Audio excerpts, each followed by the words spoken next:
to me, it doesn't sound like a commitment issue. It sounds like setting boundaries. Because we're still human at the end of the day. Even if you have chosen any lifestyle you've chosen, we all have a limitation around our ability and capabilities and how much we can balance in life. And it just sounds like you're aware enough to know, hey, I have $100. This is all I can spend it on. Like, I just don't have more than this $100. And, there's this great monk named Dandapani, and he talks about that, about like, where are you allotting your energy and where are you spending your energy? If your energy is $100, where are you spending it? Just sounds like you're more aware. That's like, oh, I value, maybe I have like $5 of this $100 left, and I really value where I'm going to put that $5. Welcome to the Multiamory podcast. I'm Jase. I'm Emily. And I'm Dedeker. We believe in looking to the future of relationships, not maintaining the status quo of the past.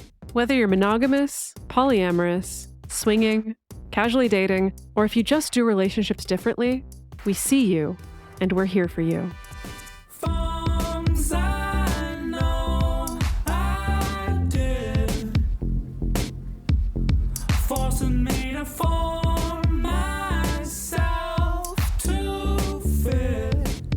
On this episode of the Multiamory podcast, I am not Jase. You're not? Yeah, it turns out I'm not. I've tried for so many Dedeker. years That's to be him. Yeah. Yeah, Jase unfortunately is on the couch sick right now, so we're taking over just to record this little intro. So here I am doing Jase's job. Let me try again. On this episode of the Multiamory podcast, we are doing a crossover episode with Natasha Chandel of the Kinda Dating podcast. Natasha is a producer, creative executive, full-time writer, actress, and podcaster. She is also the vice chair of the South Asian Writers Committee, which is a part of the Writers Guild of America. So Natasha's podcast, Kinda Dating, explores the topic of commitment and commitment-phobia.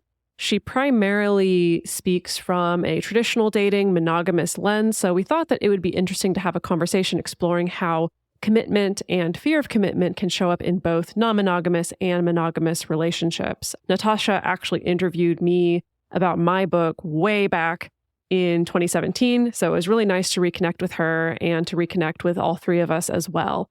Because this is a collab episode, Natasha also interviews us about our own journeys into non-monogamy. And if you have not gotten a copy of our book, Multiamory, Essential Tools for Modern Relationships, please go check out multiamory.com/book. And with that, we're going to go to the episode. Friends, we did it.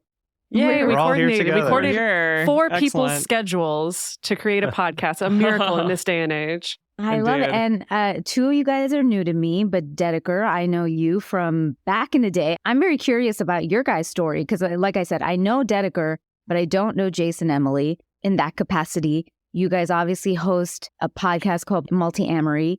I feel like I know what's happening, but I would love for you guys to like explain your relationship, friendship, how you guys met.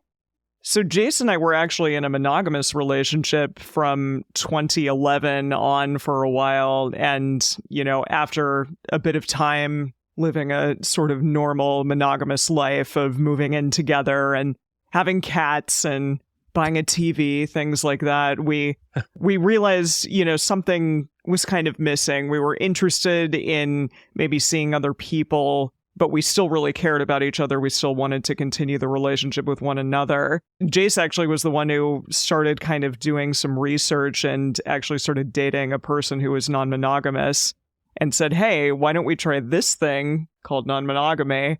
And so we began that journey together. And after a little while, I met a person on OkCupid who happened to be dating Dedeker. And so the four of us became a quad for a little while. So four people sort of in a relationship together. Jase, Dedeker, and I were in a triad after that for a bit. And then, during that time, the podcast was born. But our relationship has changed a lot since then. The three of us are no longer in a relationship together. I'm actually back in a monogamous relationship with a different person, and Jase and Dedeker have remained polyamorous since then. Wow, that's like an amazing journey. I mean, I feel like there was a lot of communication involved in that. There was, and communication breakdowns for sure. But yes, I mean, for sure, there was a ton of communication needed in order to continue, I think, to where we are today and keep the friendship going as well. Yeah, it's a miracle to me when I look back on it, because I think running a podcast already is hard. Running a podcast with multiple people, even harder. Running a podcast with multiple people that you're in a relationship, even harder. Running a podcast with multiple people where the relationship is changing and there's breakups happening, multiple overlapping breakups happening, the hardest. Right? You know, when I look back on it, I'm amazed, because I think that could have been such an easy jumping off point, bailing out point for any of us, for all of us. And I don't know what it was, if we were all just stubborn or just hate walking away from projects or things like that, but we just kept going. I mean, we were still showing up to record every single week, even in the midst of really deep, intense relationship talks happening between multiple people and people, you know, even outside of our podcast and things like that. And it does help that for 10 years, every single week, we've been talking about like communication research and relationship research. That does help. It could have been different if we were recording a podcast on a completely different subject. But yeah, something that we often say is like, now our relationship is at this point where ironically it feels closer and better and stronger and more intimate than it was when we were all like romantically and sexually involved. Yeah, I can imagine that. I mean, Jase, I'm curious. I have two questions. I'm sorry, I'm going to ask like tons of like questions. I'm very curious about how all this worked out. But Jase, like for you, and you and Emily were in the monogamous relationship, and you were both kind of feeling like, maybe we want more. But you were the one who initiated the non-monogamy aspect of it. So was that something you had a discussion first about and then pursued it, or like took that step and then talked to her? Were you scared? How did you bring that up? Because I feel like I'm sure a lot of people wonder how to approach that topic. Yes, no, that's a great question, and something I do want to clarify from the way that story was told just now today. Sure. Is that from our experience, working with lots and lots of people, talking to lots of listeners of the show, starting ethical non-monogamy or consensual non-monogamy, like polyamory, from an affair or cheating or something like that first basically never works. Like 99.9999999% of the time, that will not work, because it requires a lot of trust and honesty and communication. And if you start from a place of having broken a lot of that trust and not having that honesty, it's just really hard to build that foundation you need for that. So I do want to clarify that that's not what Emily meant by me researching. Definitely. No. I meant actual true research in the sense of you read some books and you listened to some podcasts and you did start dating someone who was like, I know about this thing. And so you had more it's not like researching your dating opportunities. No. Right. We broke up for a hot second and then realized, actually, hey, we are still interested in each other. That's the way that it worked, was more of we want something more. But at the time, we didn't know that polyamory was an option. Like neither of us had even heard of it at the time, right? Because this was back in, 2013, probably, when we started talking about this? Correct, yeah. Neither of us had ever heard that term before, so we had no idea that was an option. So it was kind of this like, well, we live together and we still get along really well. It's not like there's anything wrong here, but it's like, I kind of want to explore other things. I don't know. And Emily was actually the one who came to me first with that. And I was like, okay, rather than us just like throwing everything out and breaking up, why don't we take some time and, we'll take a break for a little while and figure that out. And I think during that, I ended up going on like one date and came home from that. And Emily and I were both like, oh my God, now I'm so into you. Like it like reignited something for us. For sure. So we're like, something's here. So we're like, why don't we try an open relationship? Because that's a thing we'd heard of before. Like, let's see what that is. I don't know. And in talking to people about it, actually, my first book recommendation was from my brother, of all people, who's in a monogamous relationship and has been since then. But he's like, my fiance or wife or whoever she was at the time, it's like when she was in college, she took a sociology course and read this book, Sex at Dawn, it sounds relevant to what you're talking about. You should go check that out. I never knew And that came then- from your brother. Yeah, that's so yeah, funny. that's It's impressive. so ironic now. Yeah, It is, yeah. it is. But anyway, that kind of led down that path of the research Emily was talking about. So that's when we figured out, oh, there are people doing this and have been doing it for a long time, actually, and have given thought to how do you do this in a way that's healthy, and it's not just the thing you do when your relationship's doomed and you're just like trying to keep it on life support or something, which I think is how most of us are taught to think of open relationships. It's kind of like the thing that happens before the end, or when you're not into each other anymore, or something like that. And just kind of seeing, oh, that's not the case. There is this whole other world of this other way to do it. And then I think began the many, many years long process of then unlearning all the baggage that our upbringings in society teach us about relationships that make it difficult to do non-monogamy well, because we've been taught all this stuff about, you know, that jealousy is good and that it means love, and that if someone doesn't only want to be with you, it means they don't really love you, and like all these things to unpack. I think that's the long part of the story, is all that unlearning. And that's what inspired us to make the podcast, to help create some resources for people going through that as well. Because at the time, there was only one other podcast about non-monogamy, about polyamory, that had been running for several years, and they're actually no longer running that show. But even at the time, they were older than us, and so we're like, we want something, you know, for younger people and to be hip and cool, which we thought we were at the time. So that's kind of how we ended up making the podcast in the first place. Yeah, I love that. I mean, it's an interesting story. And then Emily, I'm curious because you talked about like the breakup aspect, which I think is also very, I'm sorry to use the word fascinating, but I will. No, use that by all word. means. Just that, like, how you guys navigate that, where, you know, especially for you, it's like you were monogamous and went through to non-monogamy and then back to monogamy. And what is that breakup process like? And how do you think your listeners felt that? Like, I assume it must be, you know, because this is going to sound dumb, but I'm just trying to act very layman in my understanding of this. But people would just assume if you are ethically non-monogamous, you are open, there's got to be some version of like less feelings attached. You know, it's got to be like you're okay with like one person goes, here's another, but that's not obviously what it is. You're in real relationships with multiple people.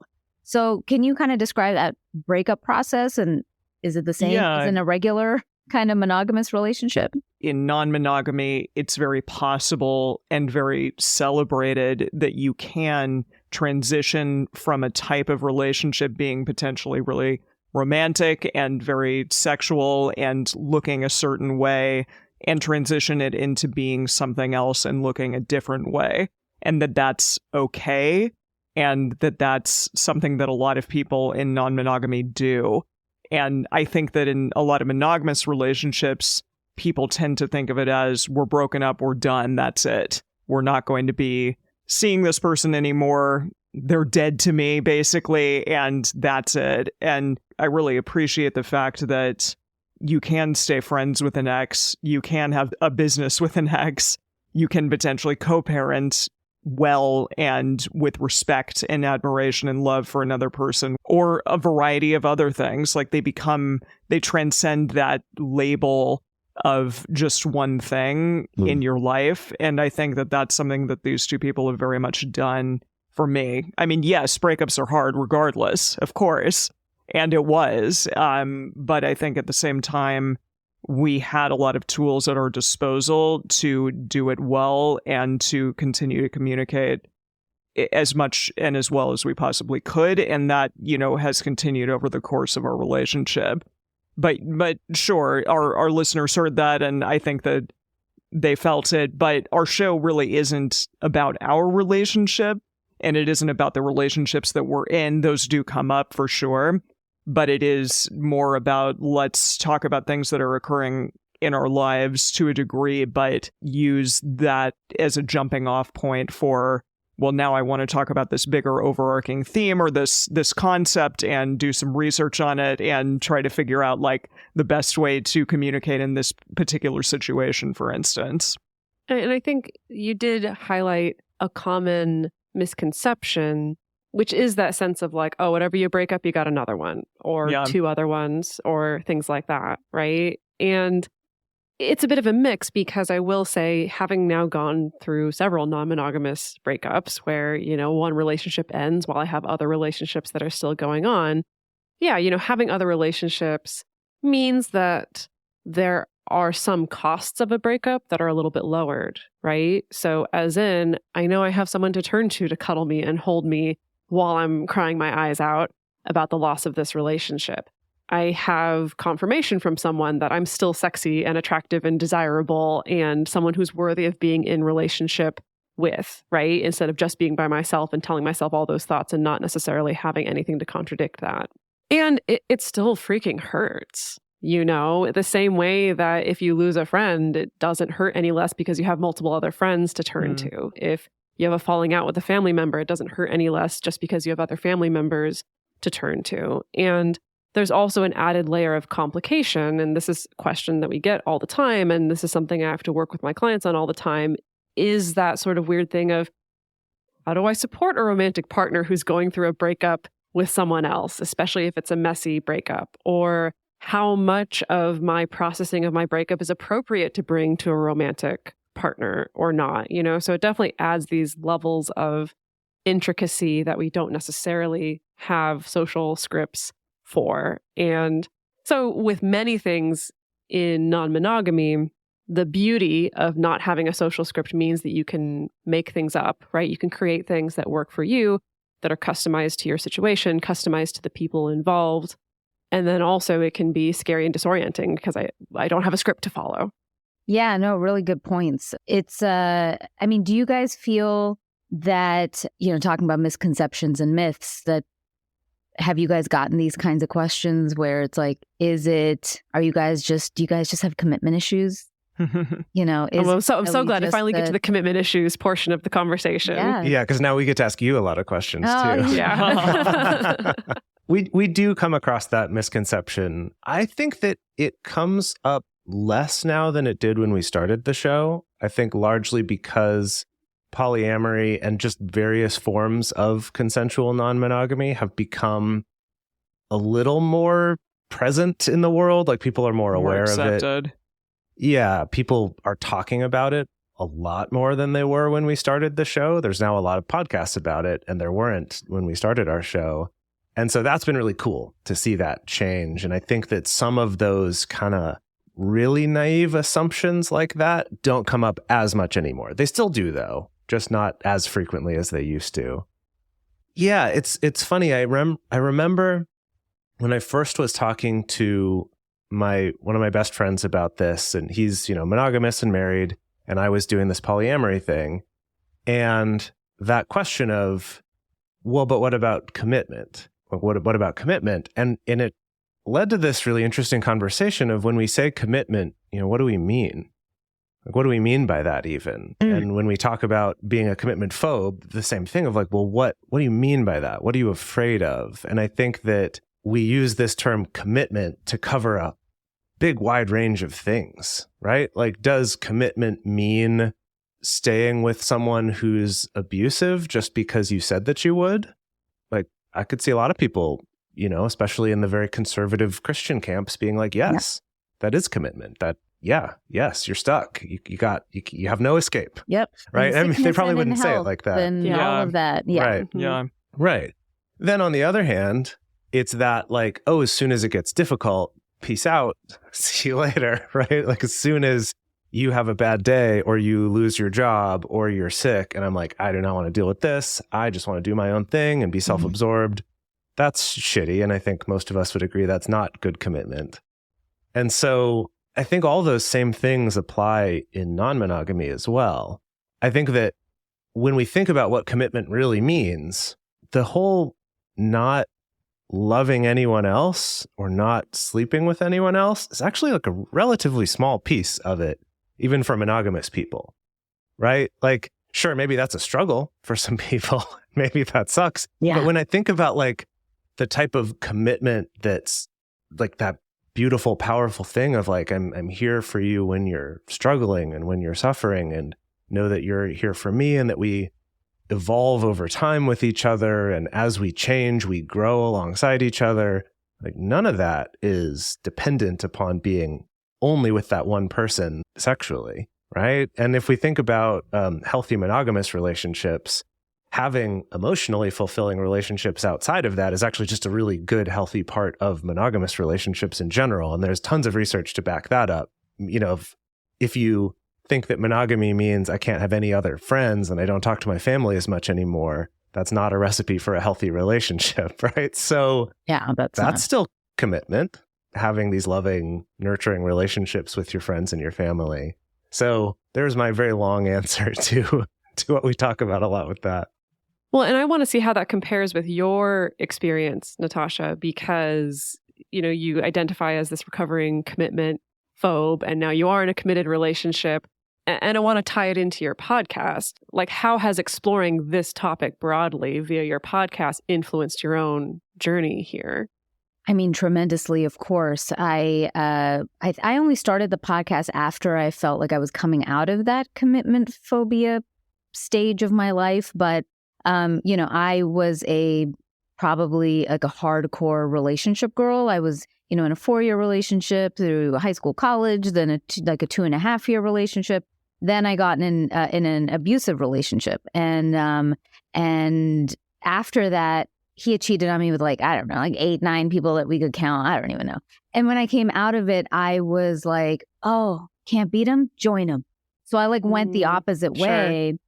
And so you weren't always a commitment phobe. No, but here's the thing.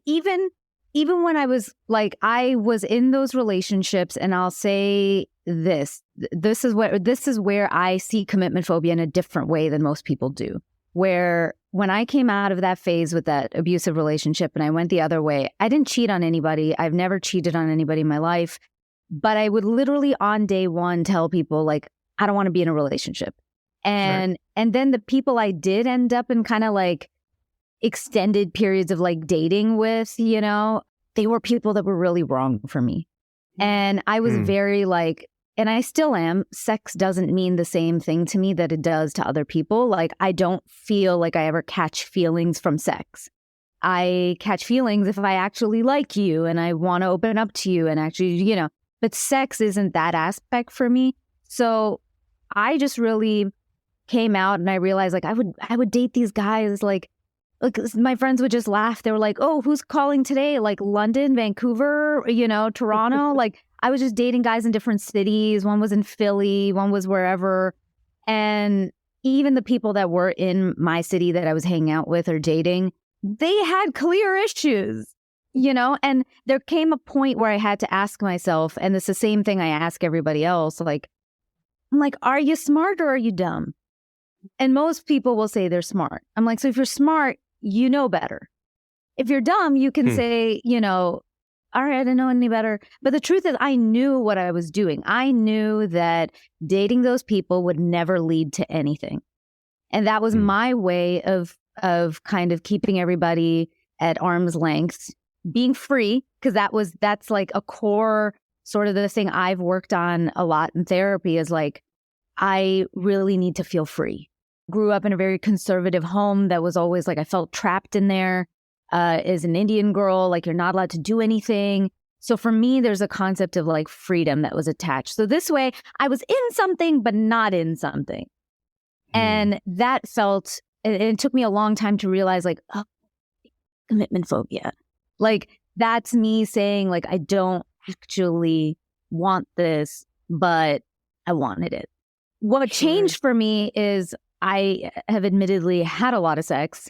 And there was a point that I was hooking up with somebody and I literally like looked at like a fake watch on my hand and I was like, Reed, I think I want to go. And he was like, no, you should stay. And I was like, late. And it was like 11 o'clock. And and I knew what I was doing. And he let me go, of course, and didn't, you know, fight it too much. He knew what I just needed to get out. And I got out and I sat in a car and I cried. Because like that just didn't fulfill me anymore. It wasn't even like it wasn't like the sex was bad or I felt like something. I just literally didn't feel fulfilled. And I was like, shit, I think I want more. And that's like what changed in my life, where I was like, I think I have had my fun and I did my thing. And now like, I actually think I want to meet somebody and grow with them. And it didn't happen overnight. It took me many years. Like I've done this podcast for 6 years and I met my boyfriend 3 years ago, right before the pandemic. And neither of us thought that was going to be the relationship. Like we never thought that was going to be the one. We were just putting one foot in front of the other. And now it's like, it is what it is. And I'm very happy. And I don't feel that same urge that I used to feel, but it's also somebody who lets me be free. And I let him be free, and we're very independent, and we're very like, hey, listen, if this tomorrow doesn't make us happy, we're gonna leave. And I think those are all the kind of how you guys talk about those tools and lessons you learn from doing this podcast and all the research we put in. Is I used to feel like a relationship was me being trapped. Now I realize I have a choice to get out, and that's up to me. And that changed a lot in my head, where I was like, I actually have power in this. It's not stuff happening to me. When I did that, and I realized like, even when I break up with somebody and a relationship ends, it feels terrible. But when I finally realized like, I'll be okay, I felt a lot like more free to be able to explore people in an authentic way and give of myself and know like, I'll be fine. Like if you reciprocate, great. If you don't reciprocate, cool. So like I just did, that was sort of my journey in that commitment phobia phase. I love that. So well said. I mean, I think it really speaks to something that's often frustrated me looking at the traditional dating game. Is I do think we receive this message that, sure, you can be in a relationship and you can get access to kindness, intimacy, safety, relationship security, but at the cost of you're not free, right? You're trapped at this cost. And if you don't want to pay that cost, if you want to be free, then you need to sacrifice access to kindness, intimacy, security, all those things. And I do feel like it sets people up to this track of, okay, either I need to be on the soulmate track or I need to be on the like unfulfilling fuck buddy track. And there's nothing in between. And yeah, to realize like, I think that there's truth on both sides where, no, I can be in a committed monogamous relationship and feel that sense of there is freedom and there is autonomy and there's respect for who I am as a human being independent of my partner. And I also really, what my wish for people is people who want to be on the casual fuck buddy, just kind of exploring track, even if they're interested in monogamy, to feel like, no, I still deserve access to kindness, respect, communication, safety, from someone, even if it is just casual and quote unquote not committed. 100%. I think it's such a good point, because the early stages of my podcast, I think people will hear those kinds of stories where I used to call them like flexes. It was like flexible relationships, They were people that we both probably knew on both sides it wasn't going to amount to anything, but it was super respectful and super fun. And some of them, like I met their families. It's just that, and I don't even remember like really seeing somebody and seeing somebody else at the same time. We weren't in a relationship. It was just like dating. Like that's why we call it kind of dating, right? It's like you're kind of dating. Everybody says I'm kind of dating somebody. And it was kind of like that for me. And I very much agree with you. When I was younger, I didn't know that difference. And I thought if you are going to just hang out with somebody casually, kind of a little bitchy to each other. You know what I mean? Like you're not giving enough. And then I realized as I grew older, I was like, oh no, I can just be respectful, but we've already put each other in sort of a category. I hate to say that, but I'm like, I know this isn't going to be anything, but I can value our time together and you as a human and be respectful. And so those relationships never ended as poorly as they did when I was younger. We knew it wasn't going to work out. And I was like, all right. And then later I could if I actually cared about somebody, want to go even further. It's just really interesting hearing you talk about this, because it's making me think about how a lot of us are brought up with this kind of social guilt about having casual relationships, right? That all the stigma about it, it's like, it's not fulfilling, or you're not actually being nice to these people, or you're somehow taking advantage of them. Or I think we especially get those messages as people raised as men of that, like, if you're doing that, you're a bad person, that kind of stuff. And so I think on the other side, the other thing that can happen is it's like, oh, I'm having sex with this person and I like it. I should try to start a relationship with this person because that's how I can validate myself as a good person. And we can get into relationships that are not great matches. Maybe they're not terrible, but they're just not great because we feel like we should. It's like sort of the flip side of what you were saying of like, we're kind of a little shitty to each other because we feel like we can't be anything other than that. It's like that social pressure on either side is such a weird thing, causing us to try to make a relationship something that it doesn't need to be, or that we feel like it can't be. I feel like the extension of that now for me is marriage, because I don't believe in the institution, but I believe in a monogamous relationship. But saying I don't believe in marriage, everybody's like, oh, so you just want to, you want to be with everybody? I'm like, what are you talking about? I'm like, I'm with this guy. It's like, not one or the other. Yeah, I'm like, Yeah. we're basically married. We live together. I'm on his insurance. I'm like, come on, man. Like, what more do you want? But I also would rather, like, I'm Indian. I'm always doing math. I would rather spend that money on like a down payment of a house than a stupid wedding. Like, I just, I don't think those things are, but people don't get those things. And that's that kind of, you know, what you were saying, Jase, but on the next level. Like, okay, now before it's like, well, I got to be in a relationship. Now it's like, well, no, we got to be married. 100%. Listening to your story, I did wonder if it was kind of a protection of yourself from that abusive relationship, which was your monogamous long-term relationship, that to a degree your psyche and your brain and everything was basically telling you, let's not do this because there is the potential for that abuse again if you were to get into something long term. 100%. Yeah, and I mean you were healing during that time, which is really important, and I think great to experience something that you didn't have for a really long period of time, and you keep coming back to that freedom aspect. And if you felt like I'm going to get back into a situation where I'm not going to be free and I may be abused, I mean, that's huge. Yeah, that relationship was physically abusive and mentally and emotionally. So it was like all of them. And definitely I had a lot of trauma after. And that was the reason I was like, oh, no, I don't ever want to get close to anybody again in that way. So the development was a lot of, first that emotional stuntedness. And then there was, the physical aspect was easy. It was like, oh, cool, I'll just have sex now. Get the fuck out of my house. Like, do not, don't stay here. I didn't, again, because you feel trapped when you're in an abusive thing, that everything then you just want the opposite of. And like Dedeker was saying, it's not one extreme or the other. Thank God for therapy, because at some point I finally found that middle ground where I can exist and then eventually give more to somebody I wanted to give more to. Do you guys think, though, that like commitment issues kind of differ in monogamous versus non-monogamous relationships? Like, have you guys ever experienced people in your lifestyle that have commitment issues, or is it just like, can't be, you're already open?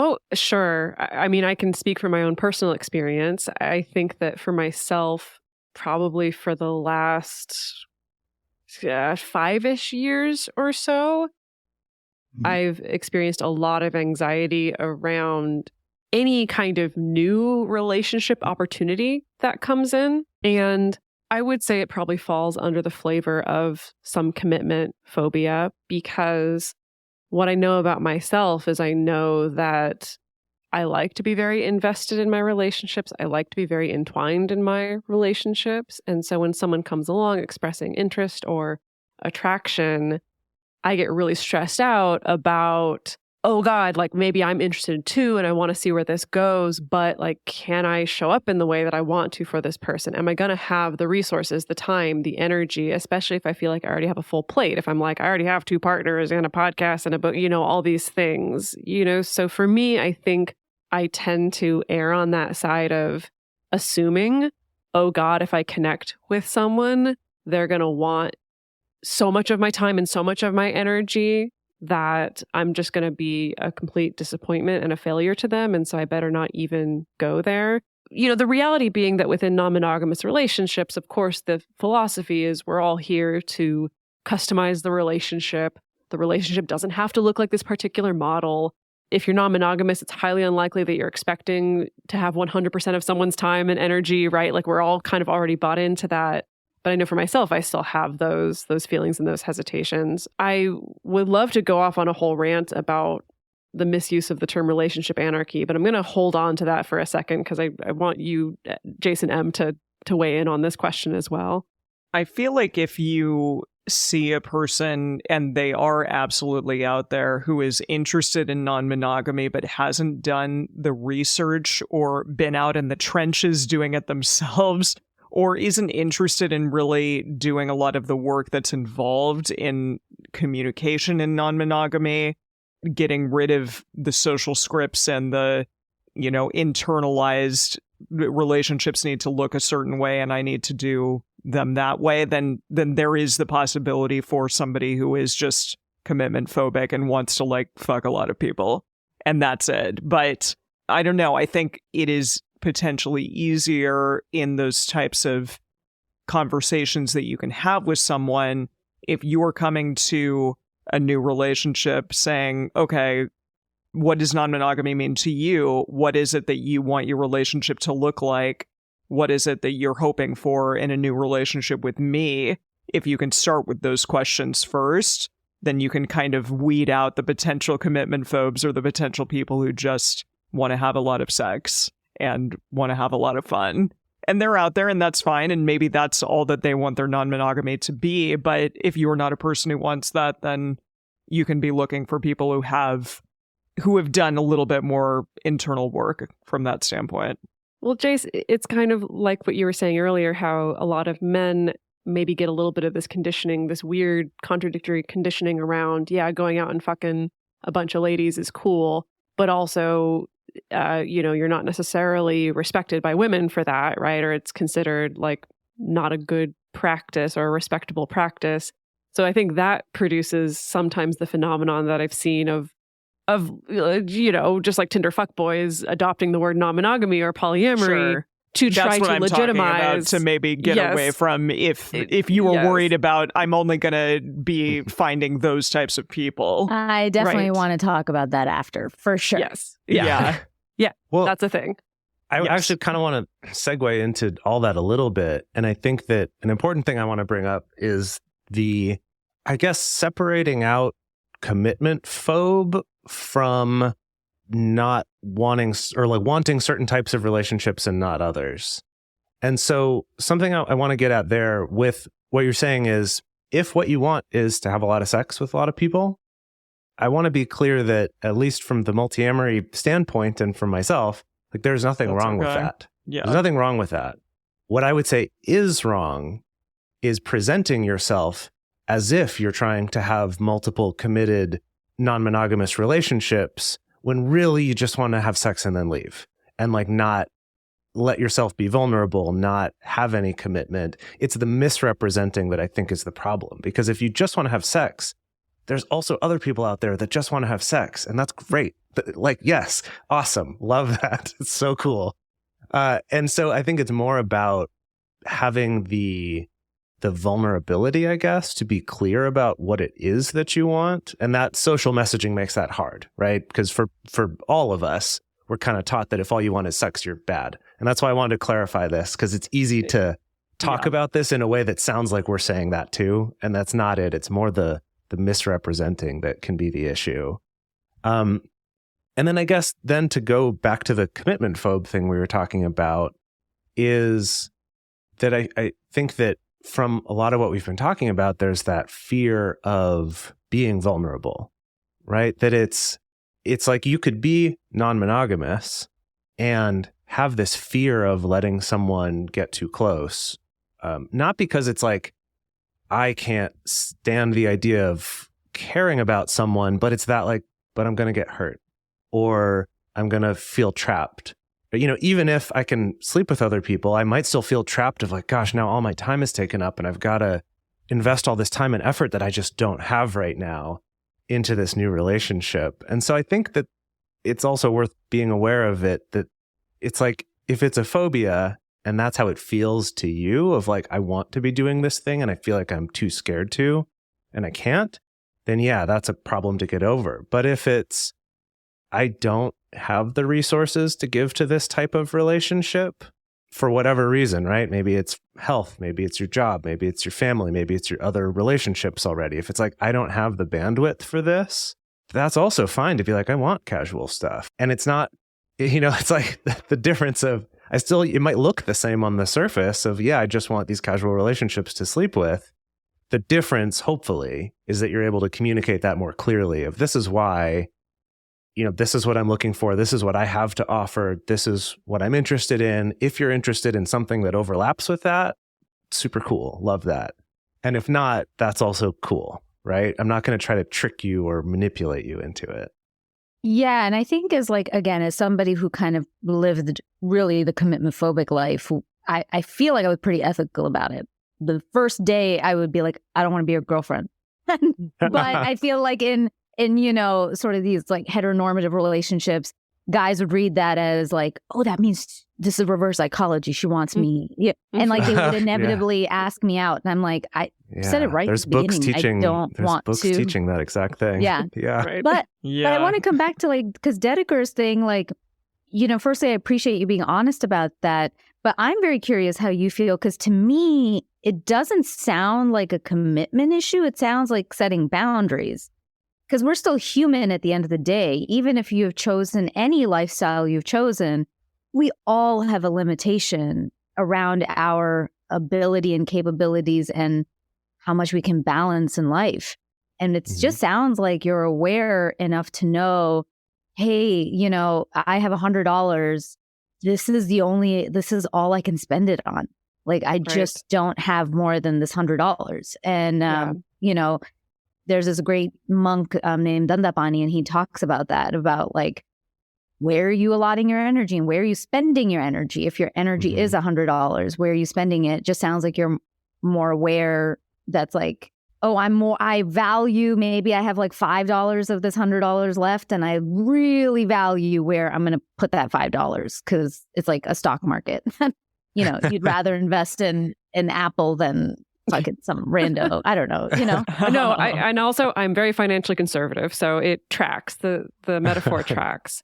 Yeah, I think if I'm really have to strip down the concept of commitment for myself, especially when we're thinking about a landscape where monogamy doesn't necessarily equal commitment, where many different relationships can take many different forms and still be fulfilling and satisfying for the people in them. For me, commitment boils down to, regardless of what shape our relationship takes, if things get difficult, if we hit a snag, if we hit an obstacle, if we hit a disagreement, I'm not just going to run for the hills. Doesn't mean the relationship's going to last. Like, maybe we hit an obstacle and we realize, ooh, this is not going to be a good relationship for us. This is not going to be feasible for us. And we have to decide to end it, hopefully in a compassionate way.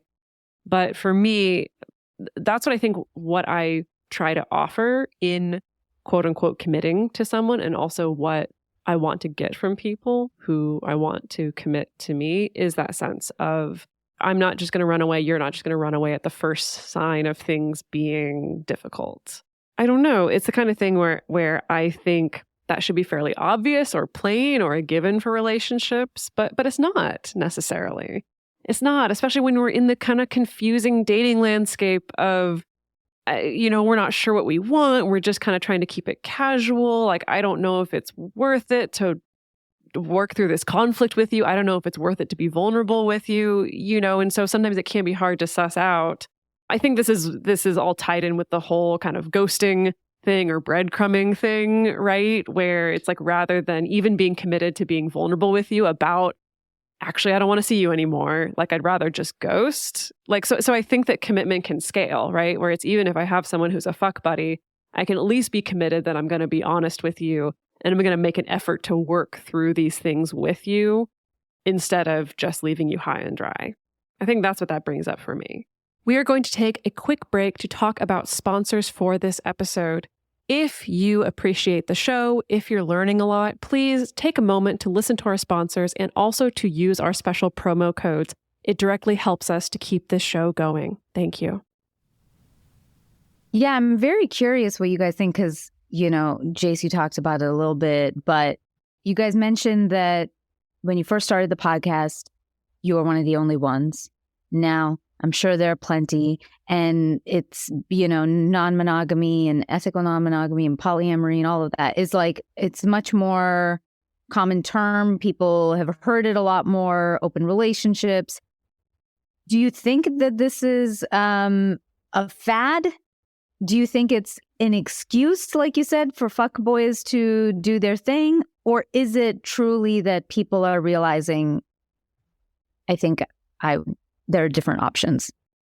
I definitely think it's the latter. I do think a lot of people, so full disclosure, like I was born out of an affair. My dad was married with kids. He met my mom and they had an affair and they had me. And so I think that was the norm for so long for so many people. And it was accepted and it was okay. It sucked, and often the burden came down on the woman to have to like deal with that for many, many years, and the guy could go off and do whatever and have multiple affairs throughout the course of his lifetime. But, my partner, his mother was also cheated on. There's so many people out there who that's just the case. And I think now with a lot of women saying, no, I'm not okay with that, and also I'm interested in seeing what multiple partnerships look like as well, and so many women really thriving with that model. I think that so many people who are younger than even we are have decided, hey, I'm interested in moving in that direction and fully understanding the potential of what my life could look like with multiple partnerships, seeing who I can become with multiple people. And so, no, I really don't think it's a fad. I think that it's very much, we'll see it as more and more accepted as time goes on. And the visibility that it has now has created more opportunity for people to understand it and be interested in it. And it's so funny when Emily says, no, it's not a fad. Often I find people listening, sometimes that can freak them out a little bit. So I feel like I need to rush in to say, monogamy is here to stay. Oh, for sure. Of course. And it's great for a lot of people, for many people. Like, I do not by any means see non-monogamy suddenly becoming the dominant relationship model on a wide scale. But it's probably also not going away as well, because we're looking at, the latest statistics show, anywhere from 5 to 10% of people in the US are currently in some form of consensually non-monogamous relationship. 30% of people have indicated that their ideal relationship structure is something other than monogamy, so a minority, but, a sizable minority. And I do think that monogamy is still going to be the majority. And I do think especially monogamous marriage is something that's still so incentivized that's going to probably be the default relationship type for most people for the foreseeable future. And that's a great thing. So we haven't gotten to talk about this yet in this conversation, but something that really drives us on Multiamory is the idea of being able to create more of a landscape where a wide variety of relationship structures coexist. And that maybe sounds a little kumbaya, but, it's like we see it. Like, I think a lot of non-monogamous people are very used to being othered by the mainstream monogamous community. Oh, look at those commitment phobes over there. Look at those sex addicts over there. Just look at those weirdos over there, right? But the same thing we've seen happens on the other side, that in non-monogamous communities, we can be like, look at those toxic monogamous people who can't get over their neuroses. So for us, I think we're very motivated by this idea of different relationship practices don't have to be inherently threatening to each other. Agreed. To me, it's like that discussion around religion when everybody's always trying to push theirs. I'm like, I personally believe in God, but I have no issues about anybody who doesn't. I'm like, you could be an atheist and still be a great person. It's just about like, I just don't feel like there's one path to anything. There are multiple roads. And when I personally don't think I could be non-monogamous, but I respect it. And I'm like, oh yeah, if somebody else is into it, I'm like, totally cool. And I've dated people who later said to me, hey, I was thinking of an open relationship. And I was like, I totally support you going on that journey. It's just like, I don't think I could do it, but I think you should. But then they were like, but I want it with you. And I'm like, that makes it complicated because I wouldn't be authentic to myself. But I think you should. I just think if people are open and honest and like kind of live and let live, like who cares? It makes no difference to me how you guys live and whatever works for you. It shouldn't matter to you what works for me. It's just like, because a lot of it gets driven by ego of us wanting our lifestyle to be right because it justifies us and our way of living. And I'm like, who cares? 100%. Maybe you're 100 totally right and I'm wrong. I don't know. I'll figure it out later and then I'll change my mind. Who cares? Well, also to avoid pain, right? Because it's like that comes up in the context between two people, right? Where someone's like, I want an open relationship. And you're like, well, I don't. And we're both incentivized to want to avoid that pain by making ourselves right, So as in what we see with a non-monogamous person, it is let me try to convince you and persuade you about why this is a good idea or why you shouldn't be attached to monogamy or why, trust me, you're still going to feel okay. And the monogamous person can try to convince the other person why, no, this is horrible and you're being irresponsible and this is awful. This is going to be taking maybe a little bit of a left turn, but this is something the three of us have been talking about recently, talking about dating and dating new people when you're in this position of running a podcast about relationships and dating. So for you, Natasha, like, how did you meet your partner? Did your partner know about the podcast? How did you talk to your partner about the podcast? Was that weird at all? I don't even attempt to hide it because I'm like all over on social media. It's everywhere. There's no point. I never put it in my profile, but as soon as somebody, saw my Instagram or checked me out, they were immediately like, oh, you have a dating podcast. Does that mean you're going to be talking about me? And my simplest thing to anybody was always, don't do anything stupid and I won't talk about you. But I was also like, the podcast is not about me, kind of like your guys, like, it's not about my day-to-day life. It's about a topic. And I often tell stories to initiate the conversation, but not about me. And anybody I have discussed on the podcast has always had a nickname, like an alias. Sure. But my boyfriend, I think the part that we had to set boundaries about, and I learned this with a couple relationships before him, was they would start listening to the podcast to support me, but as a result would get information about me that they hadn't earned or they hadn't asked me about. And so then they would know more about me than I knew about them, which is, it's nice that they were trying to be supportive. Nobody has ever had an issue that I've talked about sexual experiences or anything like that. There's no judgment. I just wouldn't even date somebody who was like that. So my boyfriend now, like, he had heard stuff. And then at some point he himself came to the conclusion, I think I want to learn it from you. And I was like, I think that's probably best. But I appreciate you supporting me. And if there's a topic or something you really want to listen about because you want to learn, you should. But don't do it as like a research method on me. And that was sort of the only thing. And I do think it makes me a better dater for sure now. I don't know if you guys feel like that. I feel accountable more than I did, where if I talk about something, I'm like, shit, I got to actually do this. So let's fucking talk about it. I'm like, how are you feeling? Even though I'm like, really God. Yeah. The power of you should know better.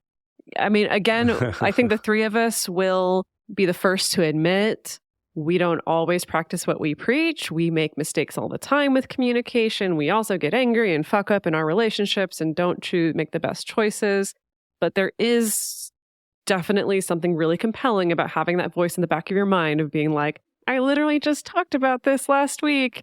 I probably should be choosing to communicate in a better way right now. Okay, I guess I'll have to communicate in a better way right now, even though it'd be much easier to not. So yeah, I do think that accountability is annoying, but ultimately helpful is the conclusion I'll come to. I don't know if you feel differently, Jason.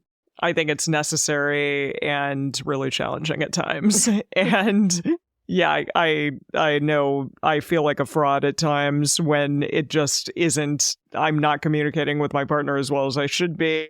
And, those are the moments when I need to stop the conversation, go into a room by myself and really think and really emotionally regulate and really have a moment to stop and understand for myself like what I could be doing better and take accountability for the things that I'm not doing well, and then come back to the conversation when I feel like I can. Yeah, in terms of dating, I haven't done that in a minute, so...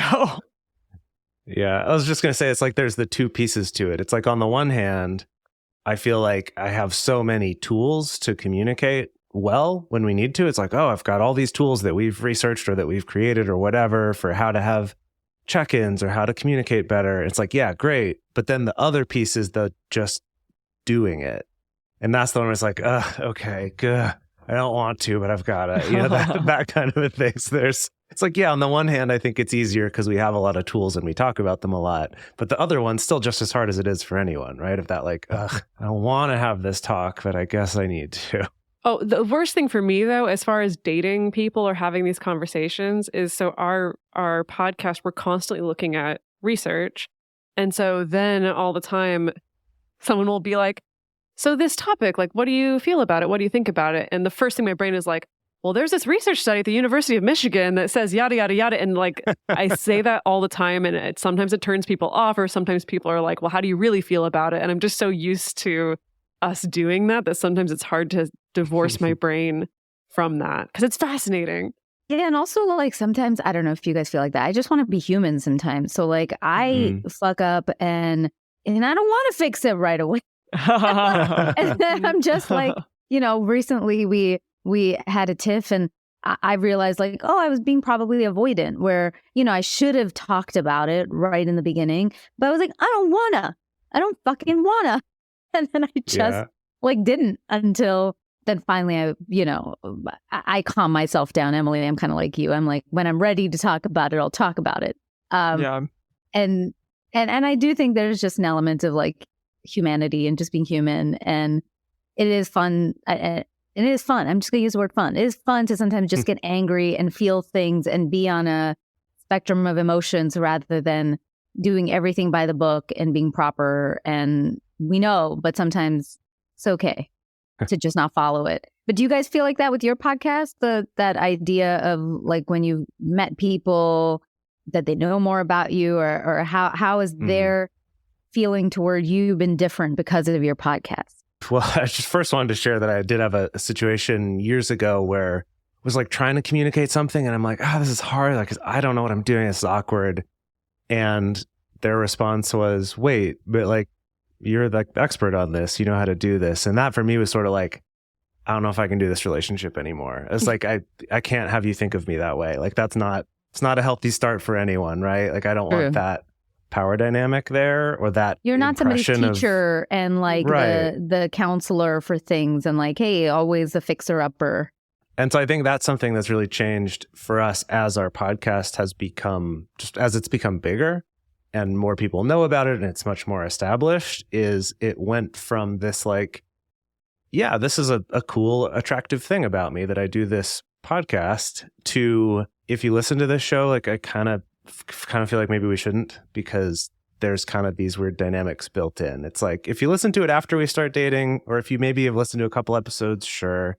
But if you're like an avid listener of it, it's just so hard to come back from that vast disparity in like perception of being an expert, of like, even if I'm not teaching you stuff on a day-to-day basis, I am on the show.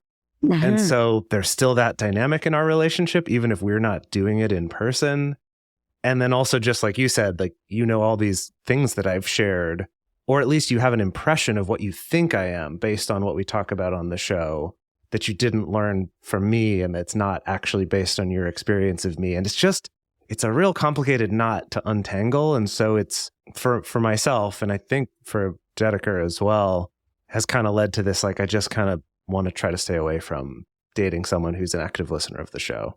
Well, and Natasha, I actually really appreciate talking about this with you, because I really appreciate that turn of phrase you used about, they're getting information about me that they didn't earn. And maybe it's a little weird to think about how do you earn that information or not? But I think that was really clarifying for me, that it's almost like wanting to connect with someone on, I don't know, is it on my own terms? Is it wanting to control? I'm not sure what it is. But yeah, it's kind of like I want to build a relationship with someone who first has met me for me, as opposed to meeting me through this persona that they've perceived of me. Again, it doesn't mean that like it has to be you've never heard of the podcast or you've never listened to any episodes, but it is. There's something about being able to build a connection, even if it's just friendship, because we've all three of us have gone on to build friendships with people who have listened to the show. And it feels a little bit different because it's like, oh, I've gotten to have interactions with you outside of you just listening to my show, where we've gotten to know each other. We've gotten to share vulnerable stories. I've gotten to talk more about my flaws. You've gotten to have a more fully fleshed out picture of me as a human being, which means I feel like I can trust your connection to me a little bit more. I can trust, oh, you're actually wanting to connect with me, seeing me, warts and all, as opposed to just seeing like the glossy veneer of what's on the show. I say glossy veneer as though we make ourselves sound like badasses on the show, which we don't really do either, but you know what I mean. So yeah, that helps. This has been a topic we've been talking about a lot because we always tell the joke that when we started the podcast, we thought we'd be expanding our dating pool of like finding more cool non-monogamous people to date. We've actually shrunk our dating pool, ironically. But I think it comes down at the end of the day to what intimacy is, right? Maybe earning is a strong word, but it is kind of that like when you meet somebody, everybody's on one playing field, right? On a date. And then somebody has done something to move themselves up in that pool. And so so you give them a little bit more. And, then either they've showed up for you in whatever way you want, that they earn a little bit more. And then and it's vice versa too. We're doing the same thing for somebody else. If nobody's just, and somebody who is just giving out information about themselves and all their secrets and whatever their life experiences for no reason, just want to be heard. And that's not a relationship. Mm-hmm. If you're doing it to truly connect with somebody on an intimate level, it has a different meaning to it. So we're connecting with our audience because they have showed up for us every time. And so we give a piece of ourselves to them a little bit more. And a lot of time, I'm sure you guys get it back too from them when they tell you something. Oh, yeah. And then you give.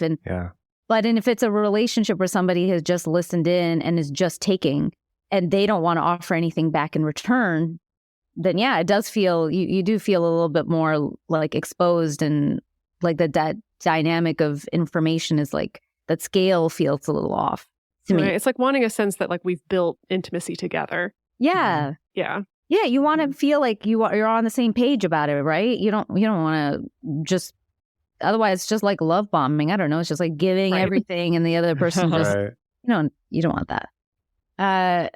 To kind of come back to this, communicating our commitment issues / not in the same vein, but if you want to explore non-monogamy or alternative relationship structures, what are some of your guys' tips like of approaching that conversation with your partners? And what about like, the example I gave you with my situation where I was with somebody for 5.5 months and then they came up and they were, first suddenly being weird. And then their thing was like, well, I think I want to be in an open relationship. And I was like, oh, that's cool. You should. Probably not with me, but you should. And then it was like, no, but I want it with you. And then I also asked, I was like, well, what is sort of your reason behind it? Like, I didn't know you felt this way. And I thought we talked about that in the beginning, but like, what are you feeling? And it was like, well, what if I want to go for lunch with somebody else who is a girl? And I was like, so go for lunch with somebody else, a girl? I don't understand what and I was like, well, I guess if you want to fuck them, then you should probably just let me know. Or, that's a different thing, but I didn't understand the question at first. So what happens in like those kinds of situations where somebody does want something, but another person is like, hey, that's not what I signed up for? Sure. Well, I mean, this happens all the time, right? And I think having this conversation at the very beginning of a relationship and meeting someone is different from having this conversation when we've been together for 10 years monogamously, is different from I'm single and on a dating app and know I want to be non-monogamous and trying to figure out how do I communicate that to people. So those all have their own nuances and differences. But something that I often come back to with having this conversation is sometimes even before bringing it up to a partner, it can be helpful to do some of that exploratory work around, okay, when I say I want an open relationship, what am I actually wanting to get? What's underneath that term for me? is it like that person said, I want to sometimes be able to get lunch with someone of the opposite sex and like maybe flirt with them or have the option to have sex with them? Is it there's something kinky that I've always wanted to explore and I want to explore it in a way that involves, joining a kink community and playing with multiple people? Is it there's a part of my sexuality that I've never gotten to bring to the surface and I want to explore that? Or is it, I don't know, I saw a news story about this throuple raising a baby and I thought the idea of co-parenting with multiple partners sounds great. So like getting really down to what's actually drawing you to it and being able to use that as a basis of talking about things. Because, I don't know, sometimes what it is that you're wanting can be found in not just non-monogamy, but in many other relationship practices as well. So again, that's not necessarily something that's like, I want to say, oh yeah, in all situations, bringing that to the conversation is going to make it go 100% great. But I do think some of that pre-work to get clear on actually what does draw me to this and excite me about this, or is it I'm just afraid of monogamy? Like getting clear on that helps. I think like the situation that you were in, if you are the person coming to an already established partner and saying, I want to open up, there is always that possibility that that person is going to say no. And that is just a reality, I think, of coming to someone and changing the dynamic that you already have established. So that's a challenge. For me and Jase, obviously, we kind of came to a meeting of the minds together, which was unique, I think, but also really fantastic for us because we were able to go on that journey kind of at the same time and do it together. And we did have a moment like 3 months after the fact where I wanted to close it back up because I said, I'm not actually really ready for this and I would rather us be monogamous for a little while again. And it wasn't until I realized, hey, I actually am interested in this person from my past and I want to go and sleep with this person and see what that's like, that I said to Jase, yeah, actually, I'm into the idea again and let's actually try this for real. So it is really helpful, of course, if both people can find an established why together. And sometimes that happens through reading of books, through actually going on dating apps and finding, I'm interested in that person looks fun and exciting to me. There's a lot of ways that people can approach it for sure. Yeah, I just wanted to say, as far as the doing that research and the preparation, it's like, I think getting clear on your own motivations is good, but I would encourage people to not get too attached to it looking a particular way. It's like there's a difference between understanding like what is it that I'm seeking or what is it that I feel like I'm lacking or something like that, compared to, and I think this is the solution. Because if you're trying to do this with a partner, you're going to have to collaborate on that solution. And sure, there's a possibility that there's just no solving it, that you just realize you're actually not compatible because of this fundamental difference in how you want to do relationships. Yeah, that's possible. But there also might be, kind of as we've been teasing, some other ways this could look, right? That this might not have to be, oh, well, I figured it out and our vision is, we need to meet a third and they're going to come live with us and raise our kids with us. And the other partner's like, what the fuck are you talking about, right? Like, holy shit. And now you're attached to this one vision and I can't get on board because I don't want that.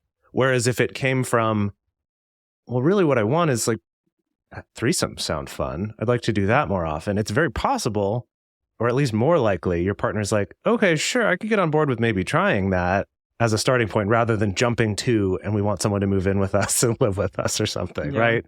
I mean, I've thought about it. I've asked myself, like, truly, like, you have to ask yourself those questions. And I know, like, I'm not the most, I feel like I'm emotionally intelligent, but I'm not perfect. And I'm not going to act like I'm some highly evolved being that would be totally fine with this. I'm like, I don't like sharing. So I just and know that's great that you know that I just about know yourself. that about me. Yeah. But that said, I still have, like, I'm very open with other things. Like, my boyfriend and I talk about it, where even with others, I say, I'm fine if somebody flirts. It's human. It's human to be attracted to others. It's human to want to flirt with them. Just don't do it in front of me. I don't want to see it happening. But like, yeah, if in your regular life, like you meet people, you take meetings, like my boyfriend's a good looking guy, like, of course it's going to happen. It's inevitable. We live in LA. You're going to meet some like attractive person and you're going to want to flirt, but just like know your boundaries, know to be respectful.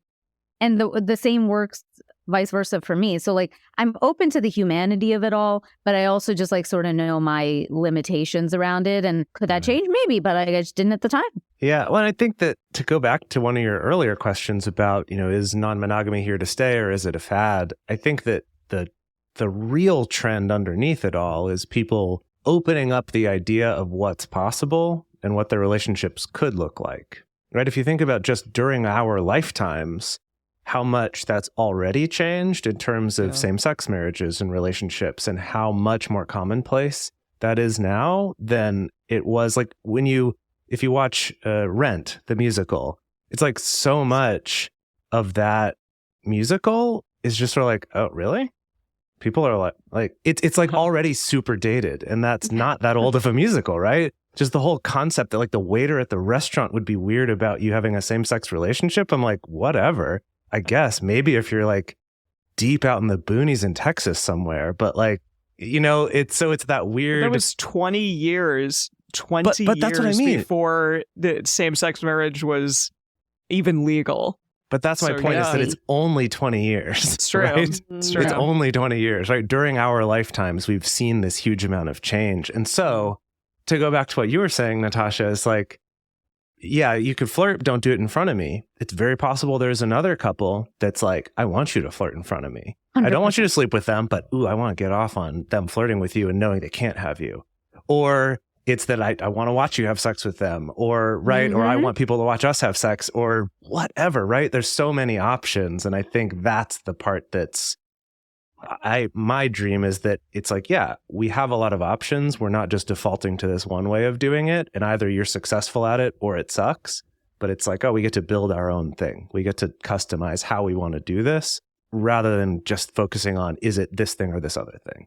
100%. There are so many options and lifestyles. I love it. I'm just like, that's great. I hope people don't feel stuck now, because there are really people who are into everything. And there's an app for everything. And I mean, I love it. I mean, even between my friends, some of my friends go to sex clubs and they have such different approaches even to that experience, sure. like where you think anybody who walks into it must all be open to the same thing, and they're not. Everyone's like super different about how they approach it, what they want done to them, what they don't want done to them. Some people just like to watch, some people like to partake. Some people, like I have one of my friends, he just likes standing at the bar, and he's not being a creeper either, but he's also like, I'm cool just being around the environment, but like not partaking. The same is true at swingers clubs and resorts and at non-monogamy mixers and events. Like, you can't assume everyone wants the same thing. Yeah, totally. Well, this has been such a fascinating conversation, guys. I'm so glad I got to meet Jase and Emily, and it's so great seeing you again, Dedeker. Yeah. This was so good. So, Natasha, could you share with our listeners where they can find more about you and your work in the podcast? Yeah, you can find everything about me at natashachandel.com, or we're Kinda Dating, KINDA, Kinda Dating across the board. We're on all the podcast platforms. Wow, this has been great. Thank you so much for joining us today, Natasha. Thank you so much for having me. This was so fun to talk to such experienced folks, and it was super fun. We hope you enjoyed that fun crossover episode with Natasha. And Natasha's version of this episode is coming out this week as well, so definitely go check that out. And our question of the week, which is going to be on our Instagram stories, is how does commitment look different in non-monogamy versus monogamy? Very interested to see people's answers to that one. And if you want to get more of us, the best place to share your thoughts with other listeners is in this episode discussion channel in our Discord server, or you can post in our private Facebook group. You can get access to these groups and join our exclusive community by going to patreon.com/multiamory. In addition, you can share with us publicly on Twitter, Facebook, or Instagram. Multiamory is created and produced by Jase, Lindgren, Dedeker, Winston, and me, Emily Matlack. Our production assistants are Rachel Shennework and Carson Collins. Our theme song is Forms I Know I Did by Josh and Anand from the Fractal Cave EP. The full transcript is available on this episode's page on multiamory.com.